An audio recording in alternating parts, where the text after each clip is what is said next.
You so much for joining us today.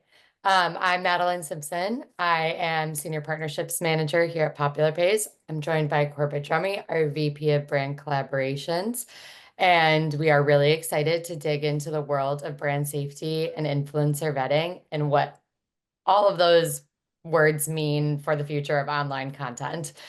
As the creator economy grows and evolves, becoming more important than ever for brands to feel confident about the people and the content they're partnering with. For those of you who may not be familiar with Popular Pays, we're a platform that connects brands with vetted creators to produce high quality and authentic content at scale. We've worked with hundreds of brands navigating the balance between performance and creativity and safety. And we've seen firsthand how crucial it is to get vetting and brand alignment right. In today's session, we'll walk through the key challenges and opportunities in this space, share some real examples, show you our newest tool, SafeCollab. This is something that we built to help brand teams vet creators with more confidence and clarity. But first, we will help define what brand safety means, some like insights on how we can navigate this space. And so I'll jump in on the first question. Oh, Corbett, you want to talk about our Q&A being open? Yes, yeah. So today we'll have the Q&A open. So if you have any questions on what we cover, feel free to drop them in there. Maddie, with her background in partnerships at PopPays, has seen a lot of collaborations spanning from brand direct, working with agencies, working with networks.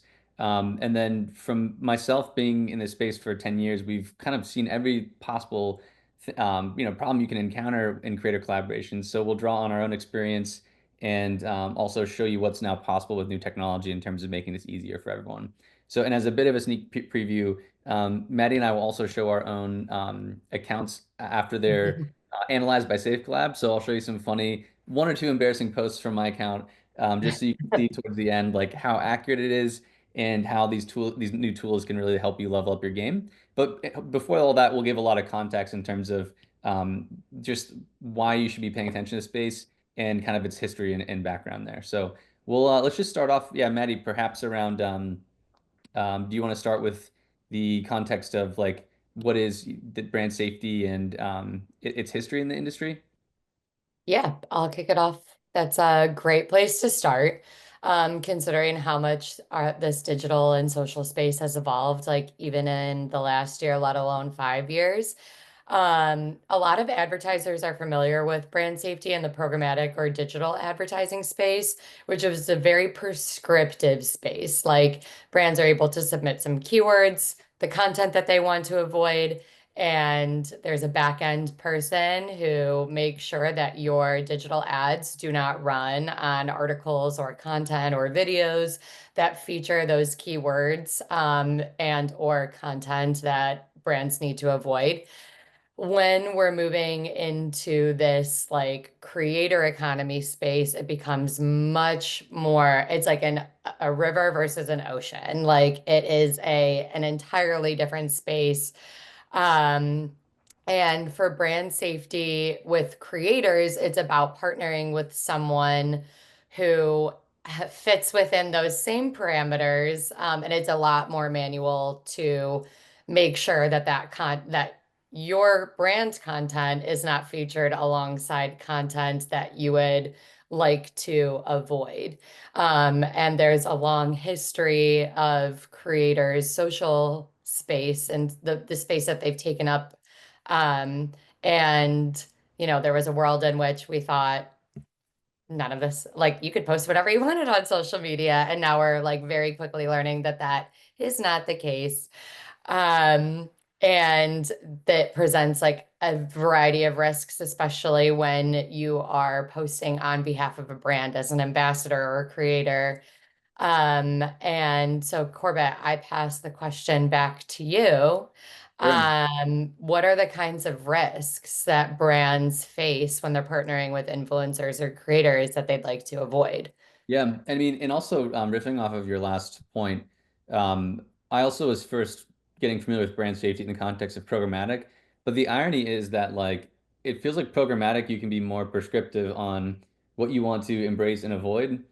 But when you make a mistake, people kind of say like, "Oh, well, it's just an algorithm. It wasn't the brand's fault. Yeah, you appeared next to this bad article, but the brand didn't mean that." However, when you partner with a creator, even though creators are human and there's much more volatility in a human than this programmatic thing, the partnership feels much more intentional.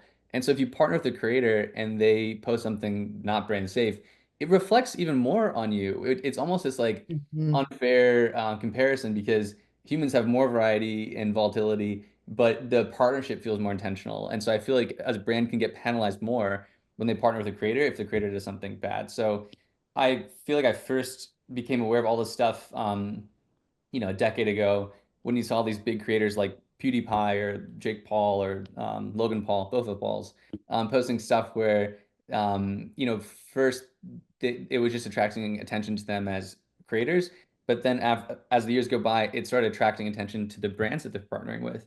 So, I mean, in the past, um, you know, as this became more of as influencer marketer became more of an industry, you'd see some brands that would experience like real business impacts from partnering with creators who went through these brand safety issues.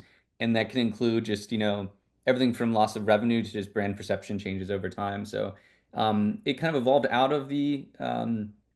it evolved out of the digital space, but it's definitely its own beast and it's treated in a different way on the social and influencer area. And it can lead to like real business hits if you don't do it right. Yeah, I totally agree. And I think that creators are like our modern day celebrity, where like in the tabloid magazines, you'd see a celebrity, if they took a misstep, it was like everywhere. And now it's like very similar for brands when they're working with creators. If it pops up, like this creator had said something that like has fallen outside the scope of like something that's acceptable, it gets flagged and rotated it through. They get their own headlines, much like a celebrity does or did, eh, in like the news space, which is like truly remarkable and also something for brands to take into consideration as they're vetting creators and working in the space and delving deeper into it. hmm I feel like it's democratized a lot. Like when I mentioned it started out and I noticed brand safety issues with the very biggest creators. Like I think at the time PewDiePie was the biggest creator on YouTube and he went through some brand safety issues a long time ago. It is now democratized where there's these niche creators that carry a lot of weight in specific communities. And so it feels like it's become not only is influence democratized, but these brand safety issues can impact you as well, even if they're not like the biggest influencers in the world. hmm And I feel like back to the point of like programmatic digital, then we can move on. But when brands choose to advertise on a like specific publisher, like they know what kind of content they're posting and making, and like they can choose like, oh, we want to avoid this publication, we want to like lean further into this publication. I think like as you get bigger as a creator, you've like kind of defined that publishing space almost of yourself. But like with new creators, it like is a little bit less defined and they're like still trying to figure that out. And so that what makes creator vetting like even more important. Yeah. One interesting question is talking about like these old issues versus now. It does feel like the definition of safe has evolved in the last years and last decade. I kind of laughed because I was watching something on TV, and it was talking about like early like Hannah Montana scandals, and looking back, they seem so innocent now. And I Mhm. think it's just the context of like what was brand safe, in one era is different. There are some things that are focused on more. And there are some things that are less, but it does feel like, we've gotten maybe more permissible around certain things, such as like, I don't know, profanity or drinking or something. And we've gotten more sensitive about other things over time too. Yeah, absolutely. What do you think brands should be looking out for most when they're evaluating potential partners, like kind of jumping off of that Mm. point? Like what do you think are the biggest no's for brands, or like what could be something that they're not looking at that they should be looking at? Yeah, that's a great question. Like, especially talking about how these things have evolved over time. In the past, for example, like 10 years ago, people were concerned over simple things like profanity or showing drinking. And I think those are things have changed. What matters to brands definitely ch changes depending on who you are as a brand. There are certain things that seem to be important for everyone. Like no one really wants to work with someone who's engaging in like hate speech or, inciting violence, obviously. But let's just say that you are doing a lot of semi-risky stunts, like jumping off of something into the water or whatever. That could be a fit for Red Bull, and it's not a fit for someone else. So I do think it depends on who you are. And I think a big part of that is just like you figuring out as a brand, you have to do some work before there's these tools are amazing now. Like these things like these analyses weren't possible years ago. And today with AI, a lot of things are possible, but you need to do the work as a brand to think about what do I want to lean into and what do I want to lean away from. You have to kind of develop your own red lines as a brand, because otherwise you'll be kind of overloaded with too many decisions. You got to start first with what you want. I agree with that completely. And I also think that there is like a need for defining what will work for the brand from a perspective of like, okay, like this creator is super hot. Everyone wants to work with them, but, and like we could work with them too, but they aren't necessarily a good fit. And so it's like, okay, we have to pass on this creator, even though we really want to work with them because it's just not going to work for the brand in the way that we want it to, even though it's like worked for someone else. Well, this is an interesting topic, but not that I'd say this is more an advanced move in influencer marketing. I wouldn't recommend this for everyone as a starter move, but there are certain things that are controversial that you might choose to align yourself with because the stance might be like a lightning rod for conversation, and it's almost like riding a wave. It could either crash over you or you can ride it. And so, I mean, over time, we talk about like what do brands care about? If you're really smart, if you're really clever, you can pick a stance in your industry that you stand behind that does catch a little bit of flack and attention, but it can be good. Most of the time, people look at brand safety of avoiding these conversations because they'd rather build their brand brick by brick versus try to ride some, wave. And so it's high risk, high reward in that sense. But if you do a lot of thinking, you might find yourself like, it is often good to say, what does my brand stand for? Instead of just trying to reduce all the things that you don't want to be associated with. It's kind of good to pick some things you do want to be associated with too. Right. That's a great point. I like that. We're leaning into the positives. Yeah. Do you think that there are any red flags that should immediately disqualify an influencer? There's definitely some more than others. Like, I don't think people care about profanity anymore. I don't think people Yeah. care about drinking as much anymore. If you are an alcohol brand, yes, we have some tools for you to make sure the creators you collaborate with have an audience that's, legal drinking age compliance, and you want to pick creators that are showing responsible drinking, definitely. But I just meant that like there was a time where you know, 10 years ago, maybe you're applying for jobs and your parents say like, don't post something with you drinking Instagram. You look or on Facebook, you look irresponsible. Now I don't think people give credence to certain things that are like minor. It's kind of normalized a lot of behaviors, I'd say. But Mhm. certainly some things have been hard lines for a lot of brands. Like we have flags for things like hate speech or inciting violence. And I think that's really hard to justify no matter what brand you are. It might catch things where maybe someone's really passionate about a topic and it might catch it anyways. And it's not actually, hate speech, but those are ones where brands would get much more sensitive and slow down in their decision making. Whereas things like alcohol, it's kind of like a lot of brands don't. Well, actually, some brands will remove those flags from their customers' tolerance. Like they don't want to be burdened by having to look through every time someone's holding a beer, for example. So they'll just remove that from the reports.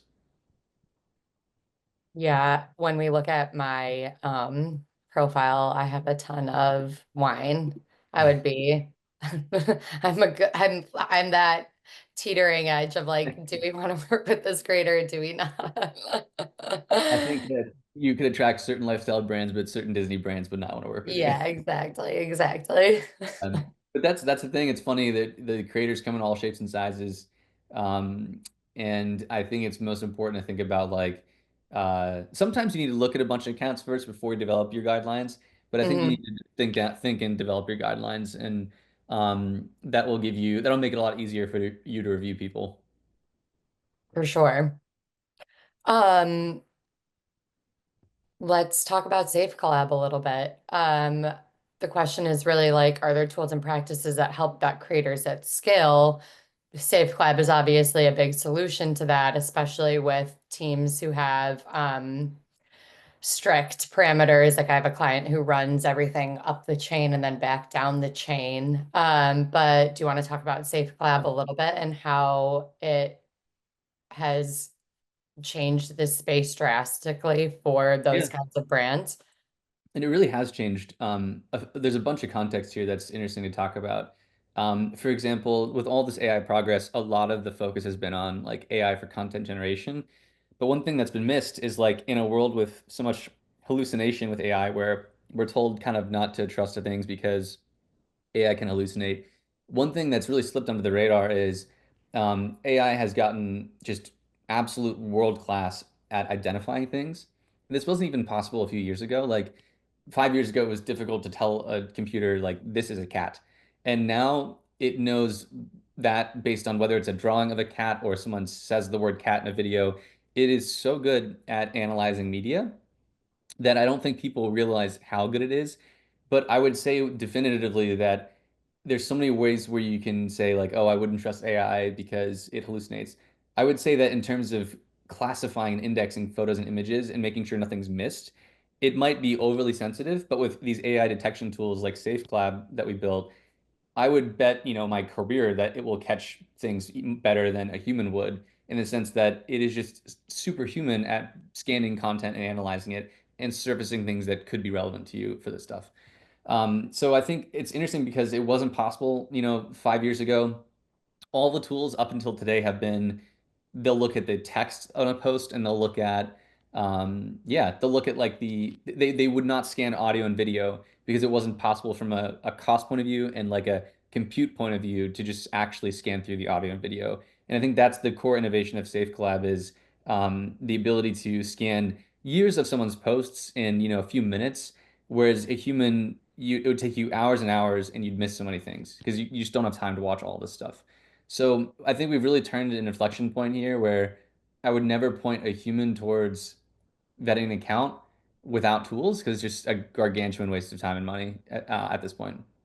Right. And you never know, like you could watch a three Mm. minute video and stop watching at like minute Yeah. two, like 2 minutes, 30 seconds. And the Yeah. last 30 seconds are like the 30 seconds that matter the most. And you're like, ah, this is fine. And it's like they do something crazy in the last 30 seconds. That and another thing is that I think what AI, well, what all these platforms had struggled to do up until very recently, like the cool thing about SafeCollab is that it understands like cultural context so well, where it's like it can finally solve any CAPTCHA test. So whatever you throw at it, it's going to recognize, and then it knows context enough to say that like, oh, this was humorous or not humorous or whatever, or it's indeterminate, so you should review it as the person. But up until then, it was hard for computers to really get jokes, quote unquote.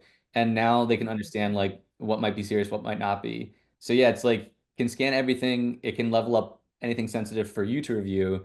And I think this really magnifies people's work and it takes away like this is the true promise of what AI should be. It takes away all the grunt work so that you can focus on higher order work.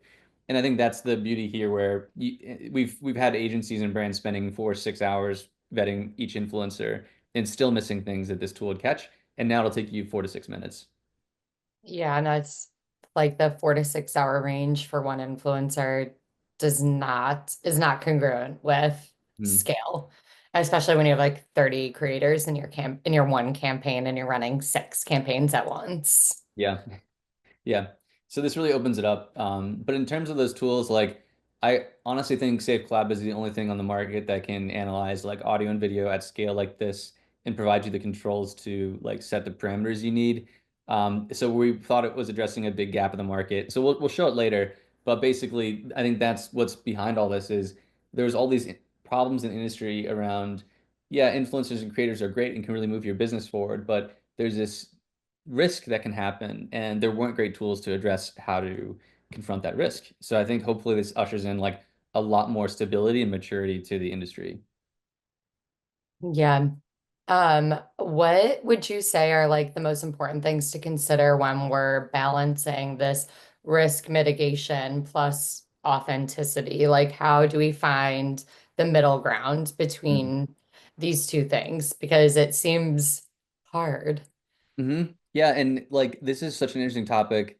Well, first, before even getting to that, I would say like there have been some tools recently, like in the last few years, where you can start to analyze like the authenticity of an account. Like, does it have fake followers? What's its engagement rate, etc. And that's been possible the last few years. But what's possible now is that you can also kind of search the context of what they're posting and really index and understand the types of topics and issues they cover. But it's not a one size fits all thing. Like if you decline anyone that has a sense of like anyone that has any flags, you'll never work with anyone. Like we're all human, we all have preferences and points of view, and it's the kind of roughness around the edges that makes influencers effective. If everything's too perfect, it sounds like a press release and no one buys it. So it's weirdly, Hmm. it's the great dichotomy here is it's like the imperfections that make influencers believable, but you want them to match and line up with your brand. So what I would say is do the thinking on like what you stand for, what you can't tolerate, and then look at these creators. So I'll give an example. Like we don't work with any of these people. I'm just picking two water brands at random, but let's say you are like Dasani or Smart Water on one side or something like that. And on the other side, you're Liquid Death. Very different brands. They both sell water. If I am Liquid Death and someone's like living a life where they're talking and they might be swearing like this is the best effing water ever, that's authentic to me as a brand. But do I want that if I'm Dasani? Probably not. And so I think that it makes you really think about what's your brand trying to say, and then now you have the tools to find the creators that will say that on your behalf. Yeah. I think that there's another really great example of this too, is like um having brands who are looking to get into the creator space for the first time, who are not necessarily who like have think of like one very prescriptive type of creator, but the way our platform works is an application based system. So they might see an application come through that they really, really want to work with, and they're not sure how it's going to work with their brands. But using this vetting tool, they're able to like easily determine like we might get some really unique content out of this person that falls without the outside of the like norm of the content that we would usually produce, but could work really well for our brand because they know how to speak really authentically about it, even though they don't fit like directly in this scope. And using this vetting tool, you're able to say like, oh, they are brand safe and we can work with them, and we will be able to work with them like for this specific product, and create unique content that brings in like a whole new consumer base that you might not normally reach by working with this like very prescriptive set of creators that um, you're typically working with. Yeah, this is a good topic to focus in on. I do want to cut in and say one thing that shout out to Amelia for pointing this out. There were a few people who had an invite that started at 11:30 Central, 12:30 Eastern. And so I noticed a couple of people join in. Just as a quick recap, in case you missed the beginning, because we did start like a little earlier. Maddie and I covered kind of the background of a history of brand safety in this industry. You know, some things around what brands have been caring about recently since these preferences have changed over time. Some ways that brands approach brand safety and tools they've used. Later, we will show a quick preview of SafeCollab, our own brand safety tool. And we've just been talking recently about how, you know, part of the appeal of influencers is their humanity, their uniqueness and roughness around the edges, and how it's just most important to figure out what you want to align with. And now you have tools to pick brands that or pick creators that align with you. But I want to call out that if anything that we've already covered, or if there's something you want us to cover, the Q&A is open, so you can drop something in there. So you can ask a question and we'll get to it. So feel free, even if it's about stuff we've already covered or you're not sure we're going to cover, drop something in the Q&A and we'll address it. Outside of that, Maddie and I will kind of keep going through, and towards the end, we'll just open up a little bit one more time to see if there's any other questions from what we covered. Awesome. So we're moving into a more broad topic of like building authentic partnerships and how brands can ensure long-term alignment with creators, before we hop in and demo our Safe Collab tool. But do you have any advice for brands on how they can start to build these or ensure long-term alignment with creators? Yeah, I mean it's a definitely a loaded question. I want to touch on it from a few different angles. I mean, outside of even brand safety, I want to talk like really briefly zoom out and talk about just creator strategy. Um, in general, working with creators, it is kind of a portfolio approach where you try working with a lot of people and you find over time that some are very effective for you. And so you might work with 20 creators and only like one or two really resonate with your brand, produce great content, or drive like great results. And so one of the tricks of influencer marketing is working with a broad swath of people and trying not to make it transactional, but test working with people. And then for the ones that are successful, double down and establish long-term partnerships with them. So on like a macro strategy basis, that's really important is to cast a wide net, test and learn, and then double down and develop long-term relationships with those people. There have been some tools historically to try to guess at effectiveness before you partner with people. That ranges from looking at like the health of their account. Do they have high engagement? Does it look like they've bought followers? What have they posted about in the past? I think one thing that's unique about SafeCollab is that something that's been hard to tell is that if I do a long-term partnership with this creator, is there a risk to my brand over time that it reflects poorly on me? Because influencer marketing can be a really amazing ground game for building a brand, but we've all seen brands where they've lost a lot of equity from the wrong partnership. And this Safe Collab can really help you get a view into that one remaining piece that you might not have had before, which is like, how do you de-risk creative collaborations? That way, you're free to try working with more people. Like you can cast a wider net. We've seen some brands that they're working with a small amount of people because the vetting process takes too much time. That shouldn't happen. Like you need to be able to work with a lot of people easily. And then also, if you're doubling down with a creator, tools like kind of continuously reanalyzing them to make sure that they haven't been posting about something crazy. Like we want to be providing these tools for you to make it easy for these long-term collaborations. So I would say like in terms of the ensuring long-term alignment, we said this before in the earlier part of the talk, but start from like what does your brand stand for? What do you want to avoid? And then also crucially, like what topics do you want to lean into that could or could not be controversial? It might just be a stance of your brand. They might be something that is more controversial and drives more conversation. But you need to think of those things. And then you can use these tools to filter out people that have good metrics for success as well as high brand alignment. And I think Safe Collab can help with the brand alignment part. I totally agree with that. I'm like a huge proponent of the Safe Collab tool for um clients who like have a really, really long vetting process and but are trying to really like get into the creator space and like prove that the creator space is really like the future of content marketing and just making their lives way, way easier. Um, and I think that like clear and concise briefing is also a Good point. huge proponent for building these long-term alignments with creators because then it's like a double vetting process, like where the creator is able to vet the brand and the brand is able to vet the creator based on like the creator knowing exactly what they're supposed to be creating, what the ask is, and what the content output is going to look like. And then the brand is then able to vet the creator thoroughly on their creative concept and like if it aligns, if they're this creator, their aesthetic, their tone of voice, their history aligns with the brief that they've put out into the world for these creators to create against. That's a really good point. One other small hack is that like there might be someone where you really love their content, but they are just like a little risky for an influencer. You can always work with them on a content basis. So, if you find someone who's Mhm. a little out there with their feed, but you think their content's pretty dope, then just see if you can engage with them and have them create branded content for you. You can always use it in an ad. If you're boosting their content as an ad, you'll have a lot more specificity on target, etc.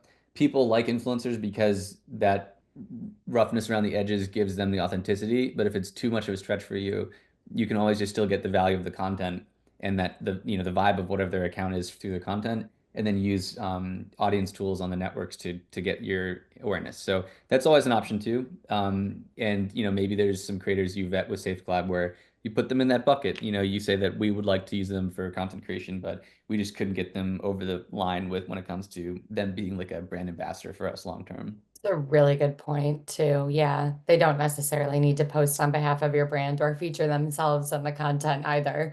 Mhm. And they're just really good at what they do. Yep. And they're creating content on the back end for you, almost like a production studio, but they're not a production studio. Yeah. Yeah. Um, There's and this. go Go ahead. ahead. No, You go said? ahead. No, I was just going to jump into the next thing, which is like the signs of a truly authentic creator brand relationship, just building on these points of like creating content according to a brief that aligns really well with a creator that aligns really well with a brand, Hmm. and how you can determine like when do you most notice a brand and a creator not working really well together? Mm. I mean, both of Or yeah, it's yeah. interesting topic. We've seen it all, being in the industry for a decade, paying out tens of millions to creators. We've seen a lot of these deals. I'd say in general, influencer marketing is less risky than people think. The things times where it goes wrong gets the headlines, but it's this quiet community builder for so many brands under the scene, behind the scenes that's driven a lot of business success. But if you do all the things right that we talked about, like you're vetting their account based on like their metrics to see if they'd be successful from like a business KPIs point of view. You're looking at the vibe of their content. You're using these tools to see if there's brand alignment, like safe with SafeCollab. And then Maddie, like to your point, if you're briefing them well, one early hallmark of like if there's good alignment is that when they're submitting content, they're through good briefing and through good creator selection, that there's not much back and forth on the revisions. Like these tend to get each other. Sometimes it takes some time to get in that groove, but eventually we see a lot of brands with long-term partnerships where like they could almost let the creator post without reviewing their content. It's like that's an early indicator of fit. Obviously, you want the creator to start moving the business metrics for you, and that's critical. You need that if they're posting as an influencer. But really, from a content point of view, it comes down to like, does it resonate with the creator's audience, and does it not feel like an ad? Um, Creators have a natural tendency to try to fit concepts in their feed in an authentic way. Like they don't want to compromise their brand. And so they have this natural craftsmanship and care to adapt your brand. The Mhm. ones who take the time to do that well and where it feels natural to their audience, like that works really well. But yeah, like you've seen some, I'm sure, where it just seems like someone didn't put enough time into it and it feels cheap. That's where it goes wrong. And if you see that, just, cut bait and work with other creators. You want someone that cares. Like ultimately, if they care, they'll put in the time to adapt it to their feed. Or like really excited to work with you again Yeah. and like actively pitching their ideas to you.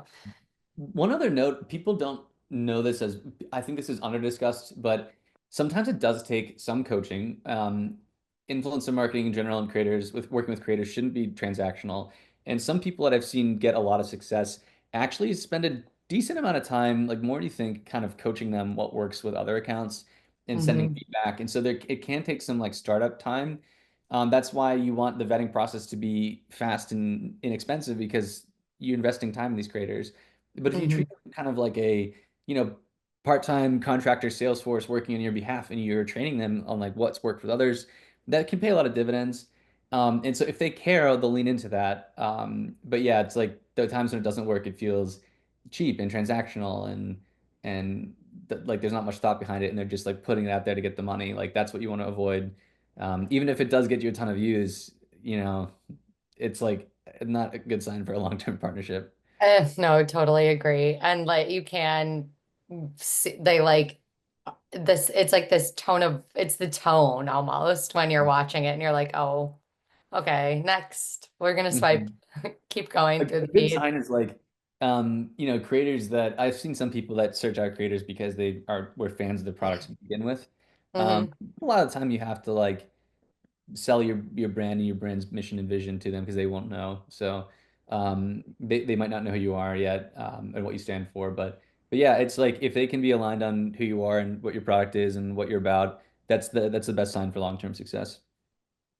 Yeah, transparency across the board for both parties. That too. That's really important. Yeah. Hmm.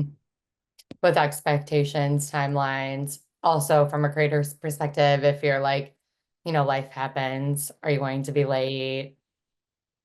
letting Yeah. the brand know ahead of time instead of just like not responding for days. Yeah, as a quick break, talking about like we've been talking to brands a lot in this, but talking to the influencer side, communication is really key on both sides. But Mhm. that's how you build the trust and reliability. Like we're talking about brand safety today, but that's only one element. Like we also just want to work with people that make our own lives easy day to day.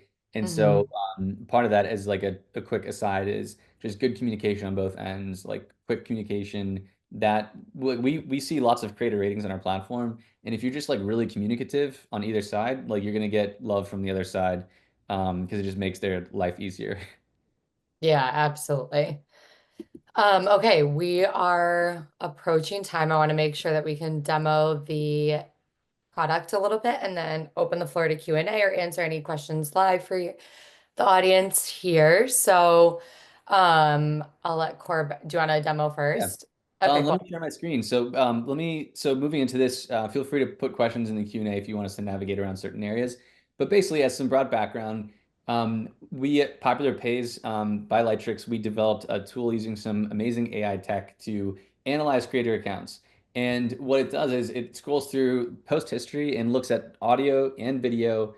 So it's not just the text that you post, it's really every part of the content, and it can flag it. It's almost freaky how sensitive it is. So it catches everything, and then you can set custom filters to lower or raise the sensitivity in certain areas that you care about. So I'll share my screen and show you my account, just because it's one I can explain and talk through. But hey, let's see. Can you all see this? Is it showing up, Maddie? Yep. Cool. So if I'm under, the Lightrix account here, SafeCollab is in the core platform under Popular Pays. You can navigate to it on the panel here. And so if I navigate it to it, you can just type in a creator's handle. We scan Instagram and TikTok. If people in the comments want more platforms scanned, we're happy to add more. We've been playing around and testing with more. But for now, these are covering a lot of the work on our platform. But I can add creators here and scan their accounts. And there's a workflow around like which ones are ready for review, which have been approved and rejected. But I'm going to click into my account. So my account here, let me zoom in a little bit. So you can see it scanned almost 1,000 pieces of content. It scanned, 750 images, a lot of media in terms of like videos, and photos. And it shows like my flagged content with a summary here. So it highlights some insights. So a lot of alcohol related content, surprise, surprise. I do post about politics, and just in terms of like current events and stuff. So it caught that. It also scans instead of just doing like Instagram and TikTok, which it both scanned here. It does a cursory Google search, and that's important because with brand safety, not always are the issues on one single network. Often there's like a scandal, like maybe I was caught selling, courses to other creators, and it was like a really bad, like maybe it was a scam or something, and that's not something I would have posted about on my own Instagram or whatever, but there might be a Google search about that.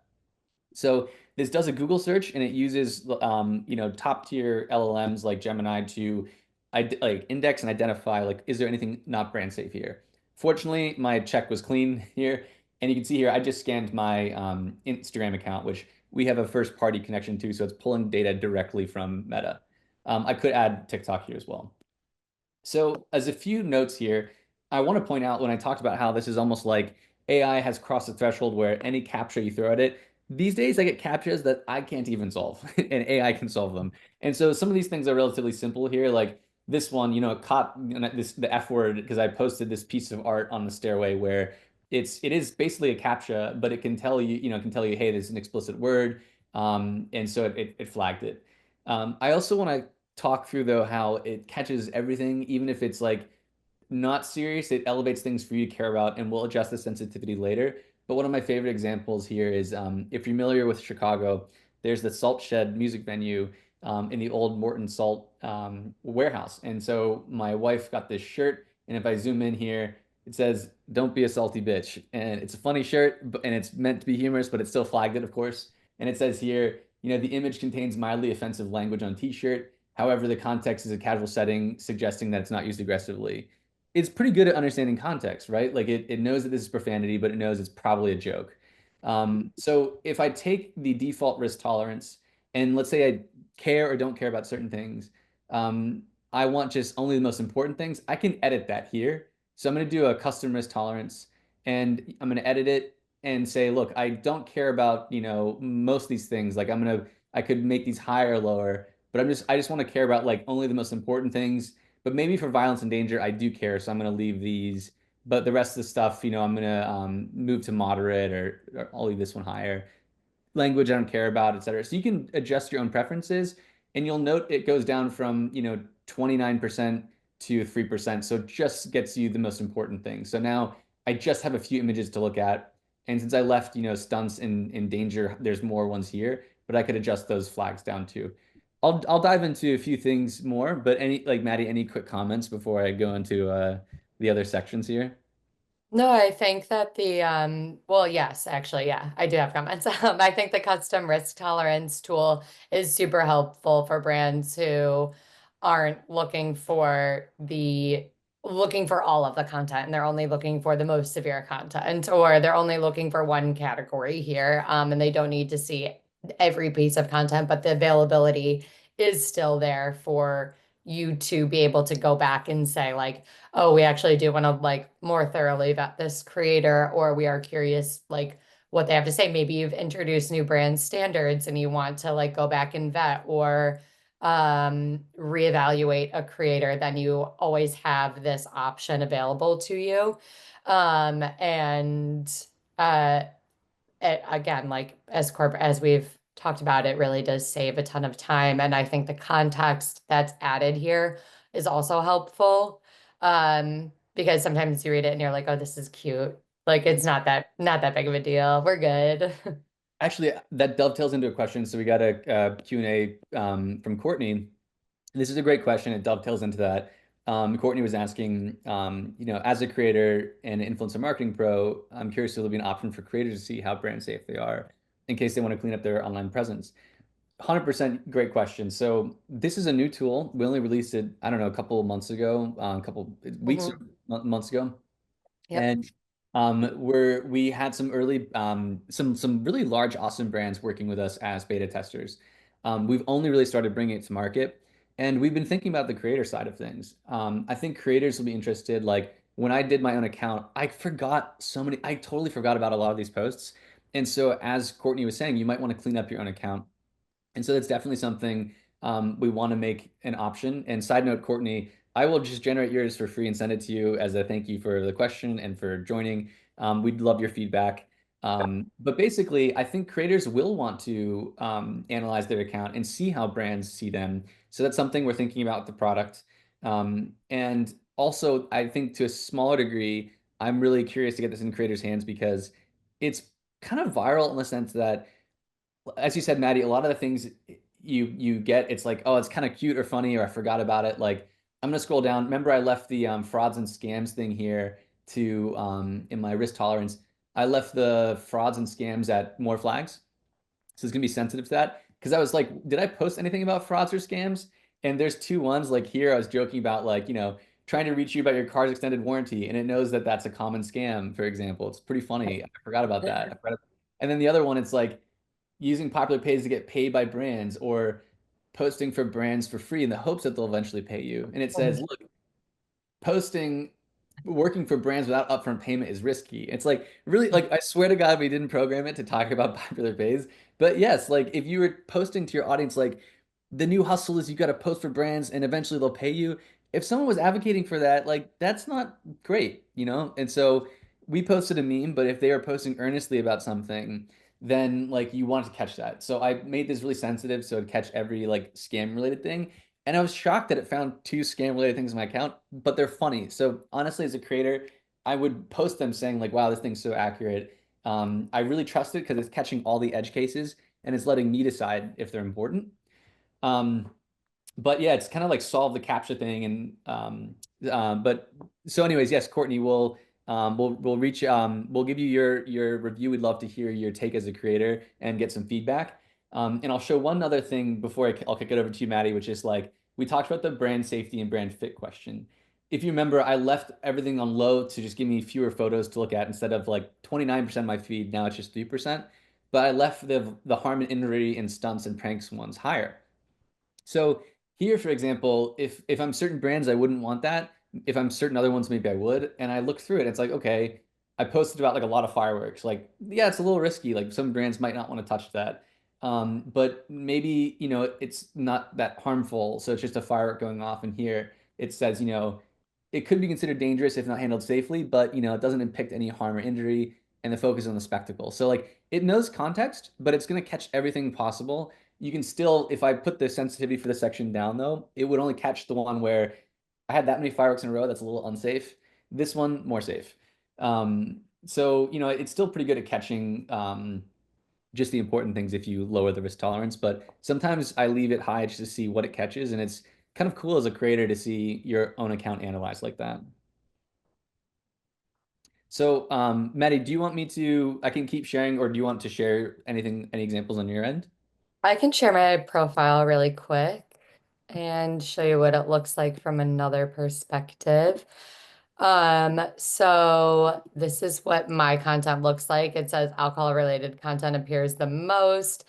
Little plug, my uncle runs a like small vineyard out in California. So whenever we're with him, I'm taking photos of his wine bottles. So like you can see a lot of the content here is flagged for that wine bottle. I joked that I was a social media manager for the vineyard.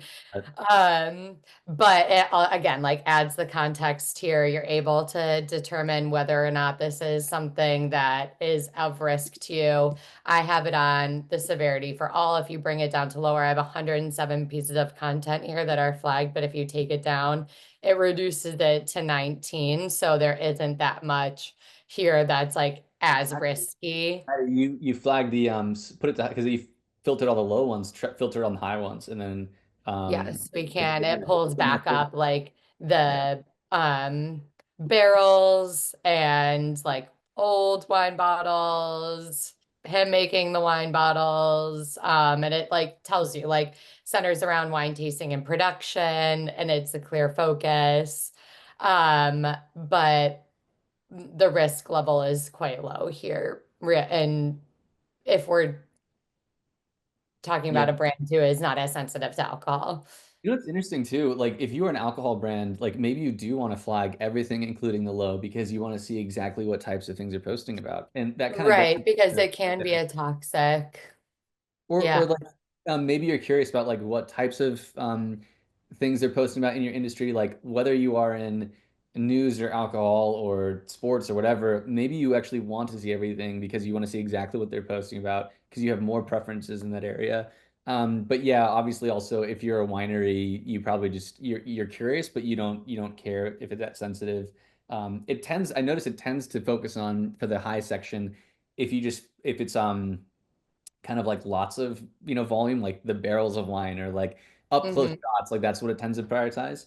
But this Yeah, gets to the interesting thing, which is over time, this is a product that's just come out of beta and it's so powerful. But over time, you can imagine how we can really customize these things for your brand if we understand like what you really care about. So we started with the custom risk tolerances, but I think over time there's a lot of amazing power here for brands. So I think getting this in your workflow is important because you'll only be able to do more with it later.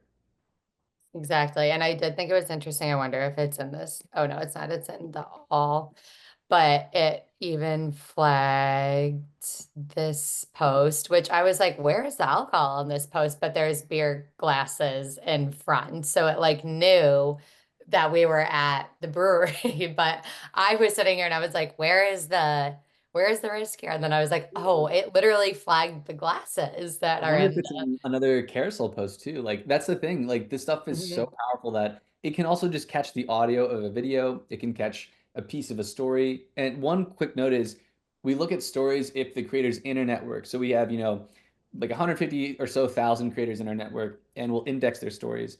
If you can look at a creator not in our network, but it won't be able to catch their stories unless they're live. So that's one advantage of working with in-network creators on popular pays.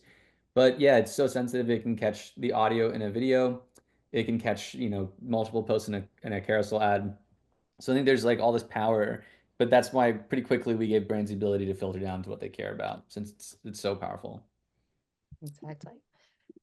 So Okay, yeah, we are running right up on time, running even a little bit over. Do we want to open up for Q&A? yeah. If there's any other questions, feel free to drop it in now. We've answered a couple. In the chat and some live, but feel free to drop anything if you have now. If not, we can wrap up with a few notes so we can get started on that. But if with the remaining time, feel free to put anything in the Q&A. A few notes on this. I know some folks joined late because we had an earlier invite with a different time that might not have adjusted for some people. This is going to be recorded and put on YouTube. Thankfully, we did record this one, and so we'll put it up there for anyone to view. If you have any questions, you can reach out to Maddie and myself. You can find us on social, LinkedIn. Our emails are not hard to find either, but we can put them in the chat.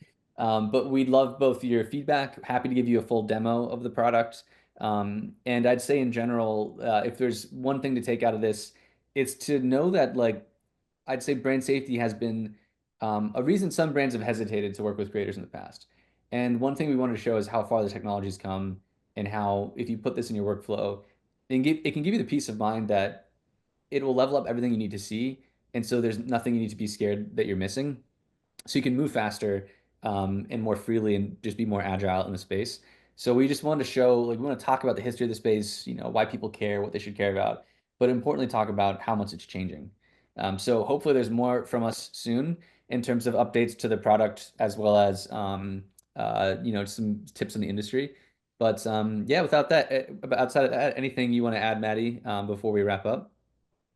No, I just want to thank everyone for their time and for joining us. And we're here to answer any questions at any time. So feel free to reach out and look forward to hearing from any and all. Thank you all. Thanks. Have a great day. See ya. Bye.